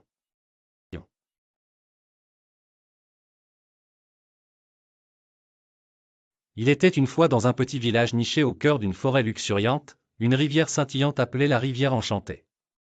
Cette rivière était spéciale car elle connectait l'océan à un royaume caché de fées. Les habitants du village l'appelaient la gardienne des secrets car elle nourrissait non seulement les terres mais aussi l'imagination des enfants. Un jour, alors que les feuilles communes changeaient de couleur et que l'air devenait frais comme la pomme, un étrange brouillard surgit des collines entourant le village. Il se déploie tranquillement, s'enroulant autour des arbres, infiltrant l'air de mistre et de peur. Les villageois se rassemblèrent en se demandant d'où venait ce brouillard inquiétant. Lors d'une nuit toileuse, un petit garçon nommé Timo, curieux et audacieux, décida de suivre la rivière jusqu'à sa source pour découvrir l'origine de ce mal ancien. Arme de rien d'autre qu'une lampe de poche et son fil le sac d'eau, Timo suivit le courant serein. En s'approchant du royaume des fées, il vit des nymphes préoccupées flotter au-dessus de l'eau. Elles se conservèrent et en le voyant, l'une des fées, du nom d'Aelina, s'approcha de Timo. Le mal ancien c'est Herveille, murmura Aelina. Il cherche à empoisonner notre eau afin de contrôler notre royaume. Timéo, le regard farouche, se souvint des histoires que sa grand-mère lui racontait sur un ancien gardien des eaux, dormeur paisible que seules les intentions pernicieuses pouvaient éveiller. Ensemble, Timéo et Aelina élaboraient un plan pour endormir à nouveau le gardien en fabriquant une potion spéciale avec des herbes sacrées trouvées uniquement sur les rives de la rivière enchantée. En mettant à profit les connaissances de Timéo sur la nature et le savoir magique d'Aelina et des fées, ils réussirent à concocter la mixture inédite. Le gardien antique se rendormit dans les douceurs des flots, et le jour se leva sur une rivière redevenue claire et paisible. Les villageois remarquèrent alors que le brouillard restait dissipé et que la rivière enchantée, fidèle et protectrice, chantait nouveau de sa voix apaisante. Depuis ce jour Timothée est devenu un Ashros parmi les Fées et les villageois, car il avait progé le lien magique qui unissait leur monde, celui des Fées.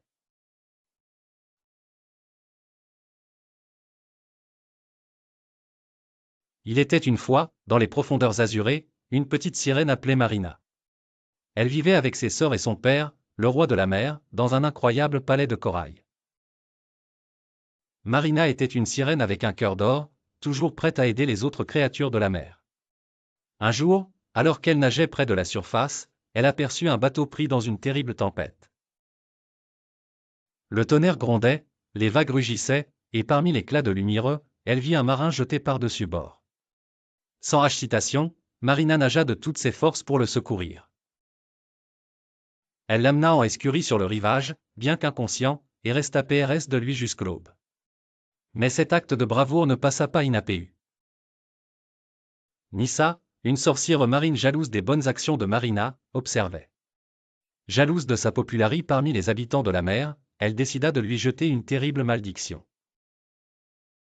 Avec une potion faite de vases noirs et d'algues venimeuses, Nissa ensorcela les vagues. Désormais, chaque fois que Marina secourait quelqu'un, elle perdait un peu de sa propre joie et lumière. Devenant petit comme l'écume des vagues, insensible et froide. Inquiète de ces changements, Marina se rendit auprès de son père. « Papa, je me sens vide », confia-t-elle tristement. Le roi de la mer, voyant sa fille chérie dépérir, partit en quête de briser cette terrible malédiction. Après des semaines de recherche, il découvrit un ancien remède. Pour briser la malédiction, quelqu'un devrait réaliser un acte de pure bonté pour Marina, sans rien attendre en retour. Hélas, le scepticisme régnait dans le royaume. Personne ne croyant en l'altruisme pur. C'est alors que le marin que Marina avait secouru, retrouvé parmi les hommes, décida de retourner sous la mer pour exprimer sa gratitude. Il surgit dans le palais de corail, apportant des fleurs de surface, un geste de merci sincère. À cet instant, une lumière radieuse emplit le cœur de Marina, brisant la malédiction. Marina retrouva sa lumière et sa joie, réapprenant à aider avec un cœur léger. Nissa, contrite devant un tel acte d'humanité, comprit la beauté de la générosité et ne refit jamais de maléfice. Et la mer, depuis ce jour, garda le souvenir de Marina, la petite sœur de la lumière intérieure retrouve.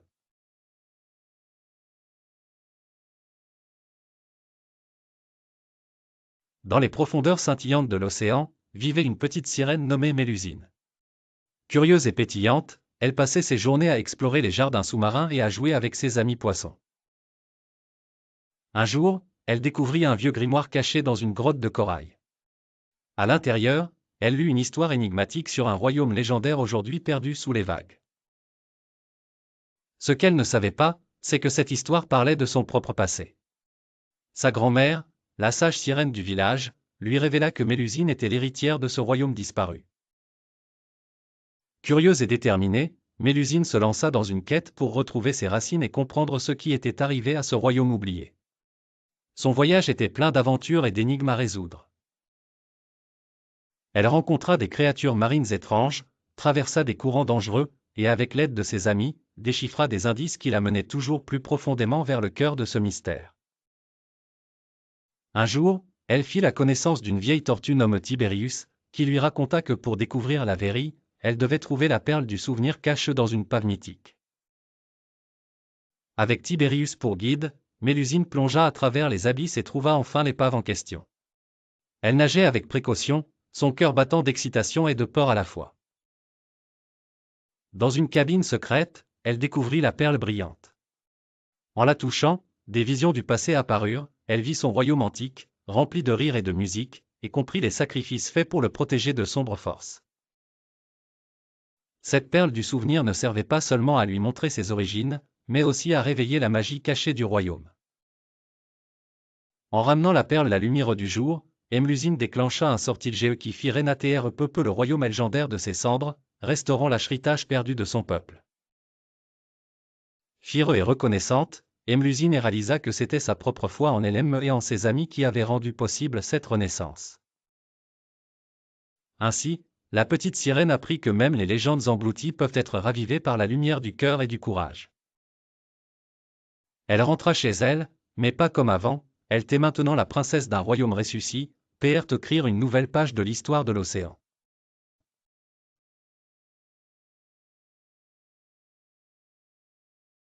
Dans les profondeurs scintillantes de l'océan Atlantique, vivait une petite sirène nommée Ondine. Ondine était curieuse, espiègle et d'une beauté éclatante comme les reflets du soleil sur les vagues turquoises. Un jour, une terrible nouvelle frappa le royaume de Coralia, sa patrie bien-aimée. Un rideau de ténèbres mystérieuses menaçait d'engloutir les merveilleux jardins coralliens et les récifs où vivaient toutes ses amies mermaids. La reine des mers, la mère d'Ondine, rassembla tous ses sujets et leur confia que le salut résidait dans les cristaux de lumière. Ces cristaux magiques avaient le pouvoir de repousser l'obscurité et de préserver l'éclat radieux de leur royaume. Seuls, ils étaient disséminés aux quatre coins de l'océan, garés par les créatures les plus anciennes. Bravement, Ondine se porta volontaire pour la quête. Sa première destination était la forêt des algues chantantes, où vivaient des hippocampes sages et loufoques.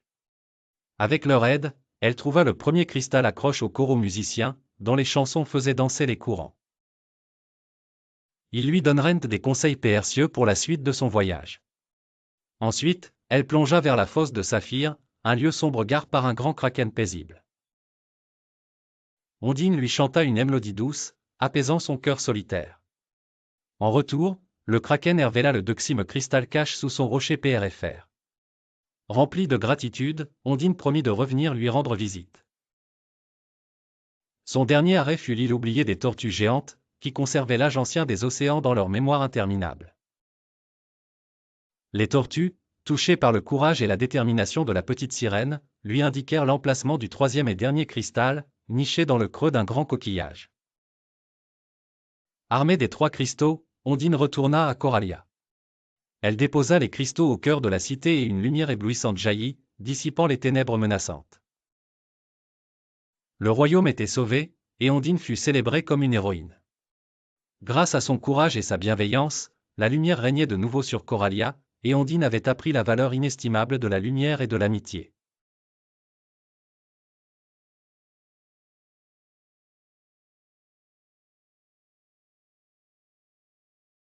Dans un petit village près de la mer vivait Ella, une jeune fille curieuse avec des yeux étoilés et une imagination débordante. Ella adorait les histoires que lui racontait son grand-père sur les profondeurs mystérieuses de l'océan. Un jour, elle décida de partir à l'aventure pour découvrir ce que cachait le monde sous-marin. Équipée de son masque de plongée et de ses palmes, Ella plongea dans la mer. Elle se retrouva dans un monde de couleurs, rempli de poissons aux teintes éclatantes et de coraux fluorescents. En explorant, elle découvrit une vieille épave recouverte d'algues. Curieuse, elle décida de s'en approcher. À l'intérieur de l'épave, Ella trouva un coffre rempli de pièces d'or et de bijoux. Cependant, elle n'était pas seule. Un groupe de dauphins s'approcha d'elle, mené par un dauphin nommé Splash. Au lieu de se sentir menacée, Ella choisit de sourire et de tendre la main. Les dauphins, curieux eux aussi, l'entourèrent joyeusement. Splash lui montra comment jouer à des jeux dans l'eau, et ensemble ils s'amusaient à sauter hors de l'eau et à exécuter des figures. Ella réalisa rapidement que les dauphins lui montraient un autre trésor, encore plus précieux que l'or, la valeur de l'amitié et de la coopération. Ensemble, ils nettoyèrent l'épave des algues pour en faire un havre accueillant pour les poissons et les créatures marines. Ella apprit à parler le langage des dauphins, composé de sifflements et de clics, et devint amie avec de nombreux habitants de la mer, dont une tortue sage nommée Muriel et un poisson clown espiègle appelé Zigzag. Grâce à ces nouveaux amis, Ella découvrit l'importance de prendre soin de la mer et de tous ses habitants. Quand elle remonta à la surface, elle était heureuse d'avoir gagné non seulement des trésors tangibles mais aussi des souvenirs précieux et de véritables amis. De retour chez elle, Ella raconta ses aventures à son grand-père, qui sourit avec fierté.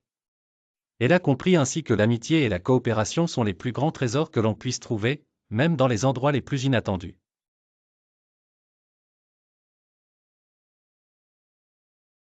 Il était une fois, une petite fille curieuse nommée Ella. Elle avait de longs cheveux bruns et de grands yeux verts qui brillaient d'une soif de savoir. Un jour, alors qu'elle explorait le grenier de sa grand-mère, Ella découvrit une mystérieuse montre à gousset doré. Elle la prit délicatement dans ses mains et, en tournant la couronne, elle ressentit un léger frisson parcourir son corps.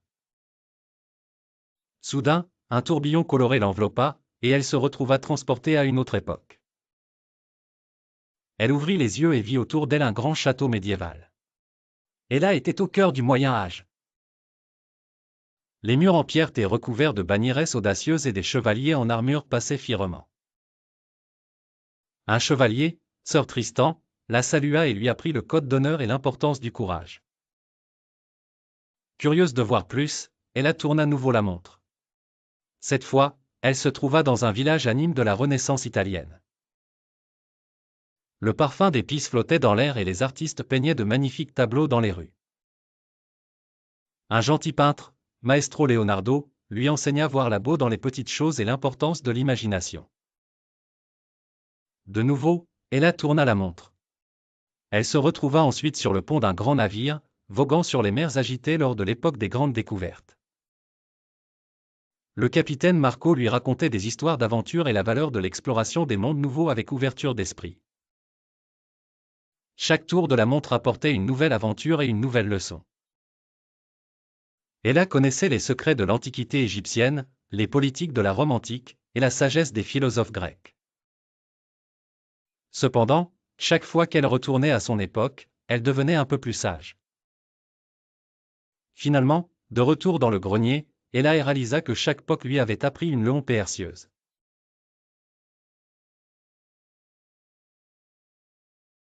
Dans une forêt dense et mystérieuse, une jeune fille prénommée Élodie errait souvent pour échapper à un quotidien où elle se sentait incomprise et négligée par ses proches.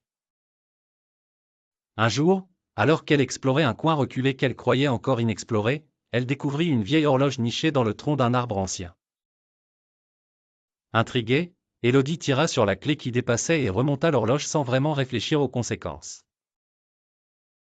À sa grande surprise, elle se rendit compte qu'elle pouvait arrêter le temps pour de brefs instants. Cette découverte incroyable transforma son existence monotone en une aventure palpitante. Elle expérimentait ses nouveaux pouvoirs en visitant des lieux cachés et accomplissant des prouesses qu'elle n'aurait jamais osé rêver. Tout à coup, le monde lui appartenait. Cependant, Élodie fut tentée de plus en plus par la possibilité de remonter le temps pour corriger des erreurs passées. Elle choisit d'intervenir lors de moments qu'elle jugeait injustes ou douloureux pour ses proches, pensant que cela améliorerait leur vie. Mais bientôt, elle remarqua des déséquilibres étranges autour d'elle, comme si le monde lui-même réagissait à ses manipulations. Des tempêtes inexplicables ravageaient leur village et les animaux commençaient à agir de façon erratique. Élodie prit conscience que chaque petit changement altérait l'équilibre naturel du monde et que ses actions pouvaient entraîner des conséquences désastreuses. Désorientée, elle comprit qu'elle devait se décider. Dans un dernier pied de nez au destin, Élodie choisit de sacrifier l'horloge et ses pouvoirs pour rétablir l'harmonie perdue. Elle retourna à l'arbre ancien où elle l'avait trouvé, y déposa l'horloge et cessa définitivement de manipuler le temps. En agissant ainsi, le village retrouva sa quiétude et Élodie, bien que redevenue ordinaire, avait découvert l'importance de l'acceptation et du courage.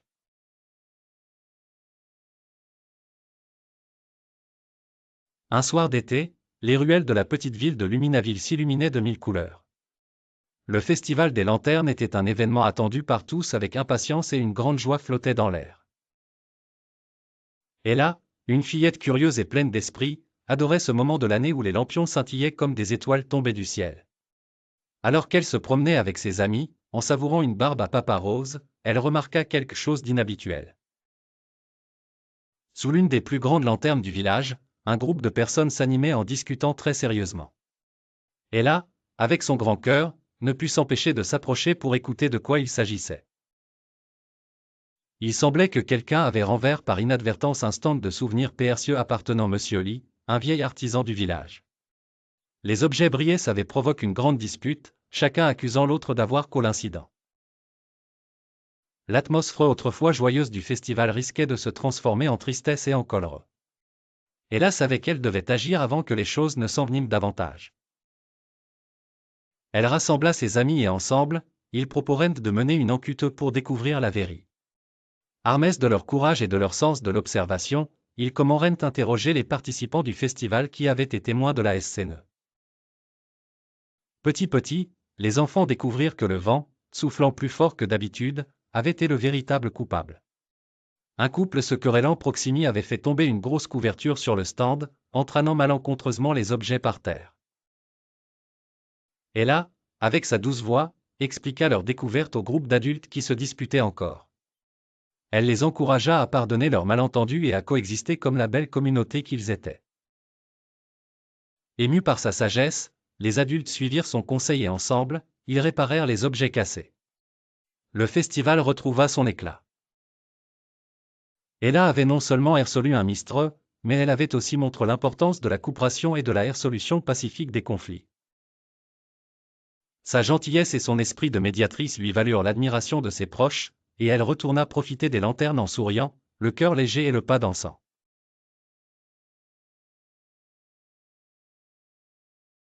Ella était une jeune fille au cœur courageux et aimant. Elle habitait dans un petit village entouré de forêts mystérieuses et de cieux étoilés. Un soir, alors qu'elle contemplait les étoiles, Ella eut une idée brillante, organiser un grand bal, ouvert à tous, où chaque étoile du ciel pourrait se transformer en une aventure unique et magique. Les villageois étaient un peu sceptiques au début. Un bal avec des étoiles? Cela semblait, pour le moins, inhabituel. Mais Ella avait du charme et du courage, et elle réussit à convaincre ses amis. Ensemble, ils commencèrent à préparer ce grand événement. Les enfants fabriquèrent des lanternes magiques, les adultes cuisinrent des délices sucrées et salées, et tout le monde contribua à décorer la grande clairière de la forêt où le bal aurait lieu. La nuit tombait, le bal commença. L'étoile, curieuse et joyeuse, descendirent une du ciel, chacune apportant un éclat particulier et une aventure découvrir. L'une d'elles, brillante et vive, invita Ella à danser jusque la cime des arbres, lui montrant la beau cache des fortesses la nuit. Une autre, d'une douce lueur argent, emmena les enfants au bord d'une rivière en chant, leur enseignant comment écouter le murmure de l'eau et découvrir des secrets anciens. À chaque nouvelle danse, les étoiles révélaient des leçons précieuses, comment surmonter la peur de l'inconnu, l'importance de l'amitié sincère, et la force incroyable que peut avoir le travail en équipe. Les gens riaient, dansaient, et partageaient des histoires avec les étoiles, découvrant que la magie véritable résidait dans les souvenirs qu'ils créaient ensemble. Le bal dura toute la nuit, et lorsque le premier rayon du soleil apparut, les étoiles regagnèrent doucement leur place dans le ciel, promettant de revenir un jour. Pour Ella et ses amis, cette nuit magique serait toujours gravée dans leur cœur, pleine de leçons et de moments de joie partagés. Ainsi, Ella ne s'était pas contentée d'organiser un bal, elle avait ouvert les cœurs de son village à la merveille des étoiles, enseignant à tous que la persévérance et l'amitié sont les plus puissantes des magies.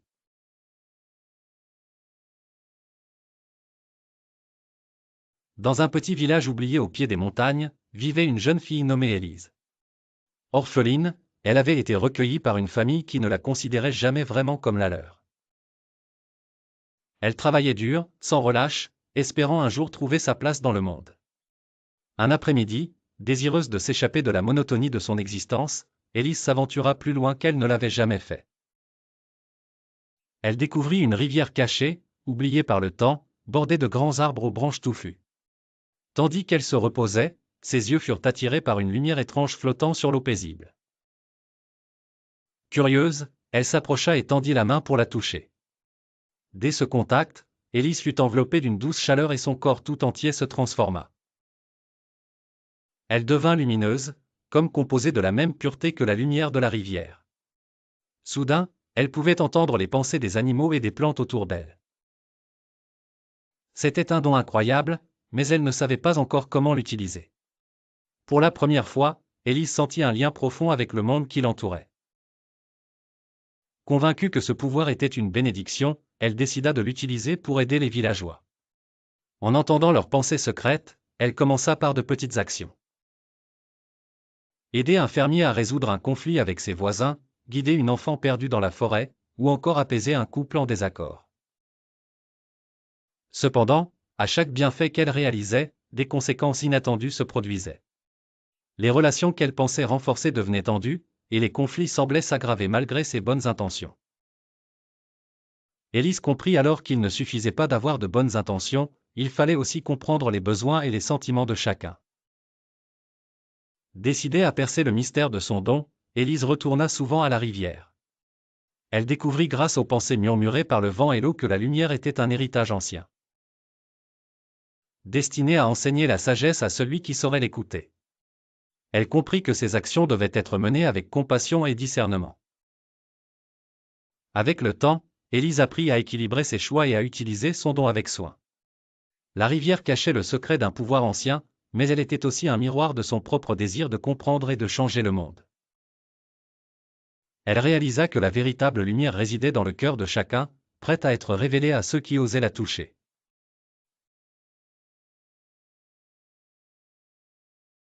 Dans un joli coin du monde, loin de l'agitation des villes, se trouvait un jardin enchanté. Ce n'était pas un jardin ordinaire, mais un lieu magique où chaque plante et créature avait une voix. Un jour, une petite fille nommée Ella décida d'explorer cet endroit fascinant.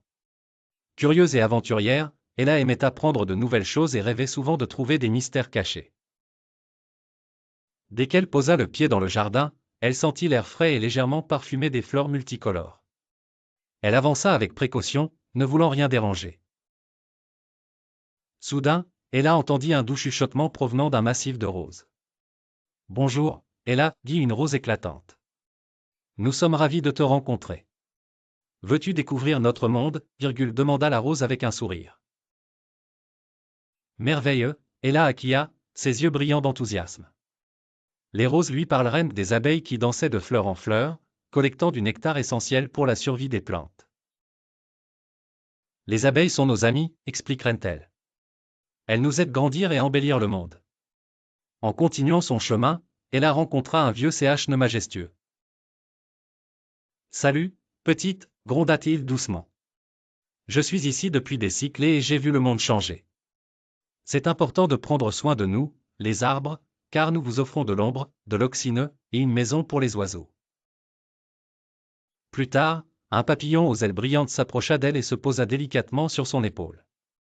Tout ici a besoin d'amour et de respect, murmura-t-il. Lorsque les humains prennent soin de la nature prend soin d'eux en retour.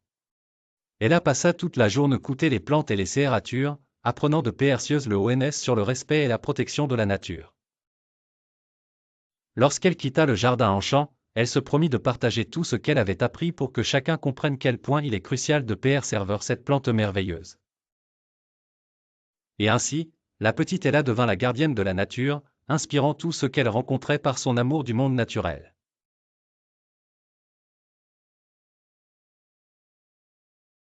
Il était une fois une petite fille nommée Ella, qui aimait explorer le monde qui l'entourait. Curieuse et pleine de vie, Ella adorait apprendre sur les cultures différentes de la sienne. Un beau matin, sa maîtresse d'école Madame Dupont annonça une surprise, une semaine thématique où chaque jour serait dédié à la découverte d'une culture différente. Ella était impatiente de participer. Le premier jour, c'était la journée de la culture indienne. Les salles de classe étaient décorées de guirlandes colorées et de motifs de mandala. Les élèves ont appris à saluer en disant « Namaste » et ont goûté des plats délicieux comme le poulet curry et les samosas. Ella fut émerveillée par les danses gracieuses et les saris multicolores de ses amis qui avaient des origines indiennes. Le lendemain, c'était la journée de la culture japonaise. Madame Dupont leur apprit à faire des origamis. Ella avait du mal au début, mais elle finit par faire une grue en papier qu'elle était fière de montrer à ses parents. Ils goûtèrent au sushi pour la première fois, et bien qu'elle fût un peu hésitante d'abord, Ella finit par adorer la texture fondante du poisson cru. À la culture brésilienne, ils dansèrent sur des rythmes de samba et fabriquèrent des masques de carnaval. Ella rigola beaucoup en voyant son meilleur ami Thomas se déguiser en danseur de carnaval. Enfin, la semaine se termina par la célébration de la culture maori de Nouvelle-Zélande. Ils apprirent à dire « Kia ora » pour se saluer et furent fascinés par les histoires légendaires des Maoris racontées par Madame Dupont. À la fin de cette semaine extraordinaire, elle s'assit dans sa chambre, entourée de souvenirs de toutes ces cultures. Elle réalisa l'importance de respecter les différences et de célébrer la diversité. Chaque culture avait sa propre beau et elle se sentait chanceuse d'avoir eu la chance d'en découvrir quelques-unes. Elle a compris que même si les cultures étaient différentes, elles avaient toutes quelque chose en commun, un profond désir de vivre en harmonie et d'apporter de la joie aux autres. C'est ainsi qu'elle a, avec son esprit ouvert et son cœur rempli d'amour, résolu de toujours respecter et apprécier les diverses cultures autour d'elle. Elle savait maintenant que c'est la diversité qui rendait son monde si merveilleux.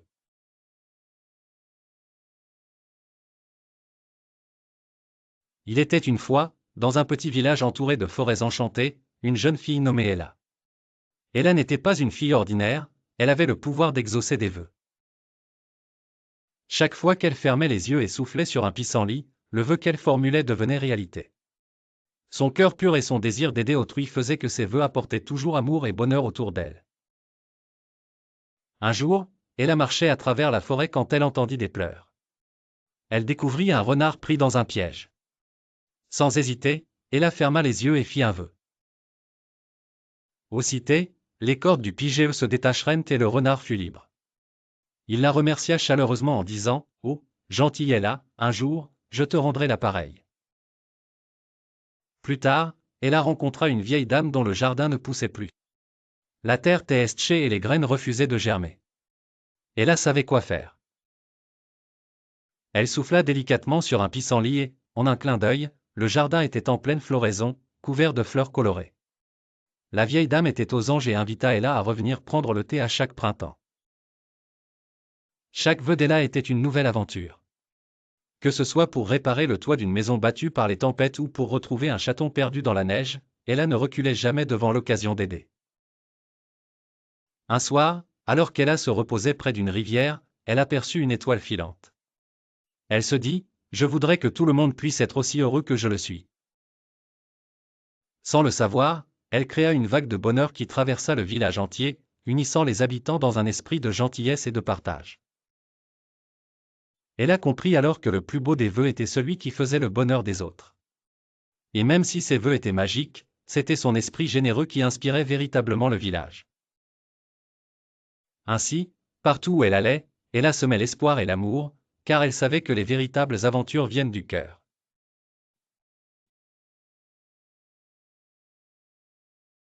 Il était une fois un joli petit village niché au pied d'une grande montagne, appelé Mont Sérénité. Dans ce village vivait une fillette ingénieuse nommée Ella. Ella était connue pour son esprit créatif et son utilisation astucieuse de la magie pour créer des inventions extraordinaires qui aidaient les villageois. Un jour, un problème étrange surgit au village. Le ruisseau qui fournissait de l'eau fraîche aux habitants commença à s'assécher. Les villageois étaient inquiets, car sans eau, leurs jardins allaient mourir et leurs animaux risquaient de souffrir. Tout le monde se tourna vers Ella, espérant qu'elle pourrait trouver une solution. Ella réfléchit longuement à la situation, puis une idée brillante lui vint à l'esprit. Elle se mit immédiatement au travail dans son atelier, mélangeant des ingrédients mystérieux et invoquant des sorts. Après des heures d'incantation, elle créa l'Aquabrille, une machine magique capable de capter l'humidité de l'air pour la transformer en eau pure. Curieux et impatients, les villageois se rassemblèrent pour voir son invention à l'œuvre. Ella installa l'Aquabrille près du ruisseau asséché et activa la machine. En un rien de temps, des gouttelettes d'eau comorrent apparaissèrent dans l'air, se rassemblant pour former un ruisseau d'eau fraîche qui serpenta à travers le village. Les villageois applaudirent, stupéfaits et ravis par son génie. Grâce à l'astuce et à la détermination d'Ella, Mont Sérénité retrouva son eau précieuse.